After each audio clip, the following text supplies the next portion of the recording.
তাই বিপত্তারিণীর তো কোনো মানে মহিমার কোনো শেষ নেই। তবুও আরেকটা ব্রত কথা আমি আপনাদেরকে শোনাচ্ছি। বিদর্ভ নগরে এক রাজা ছিলেন, তার এক ভক্তিমতী রানী ছিলেন। তিনি ভক্তি করে সব পূজা করতেন, কিন্তু তার একটা মুচিনি সই ছিল, সখী। সেই মুচিনিকে তিনি অনেক কিছু দিতেন, কিন্তু মুচিনির ইচ্ছা গেল খুব একদিন যে রানীকে কিছু তিনি উপহার দেবেন। রানীকে বললেন, রানী আমি আপনাকে কিছু উপহার দিতে চাই। কিন্তু তিনি বললেন, আমি সময় মতো চেয়ে নেব।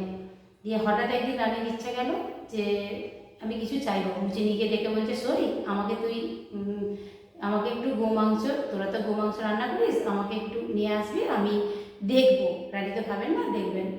তারপর একদিন তিনি ওই সই খুব খুশি নিয়ে এসেছেন, কিন্তু রাজা জানতে পেরে খুব রাগারাগি করেছেন। বলছে, তোমার যদি এটা সত্যিই হয় তাহলে আমি তোমার শিরচ্ছেদ করব। দিয়ে তখন রানী ওই মহামায়ার কাছে গিয়ে খুব কান্নাকাটি করছে যে মা আমাকে রক্ষা করো বিপদ থেকে।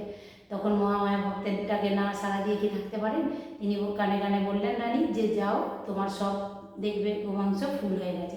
তখন রাজা গিয়ে ঢাকা খুলে দেখলেন সব কিছু গোমাংস ফুল হয়ে গেছে।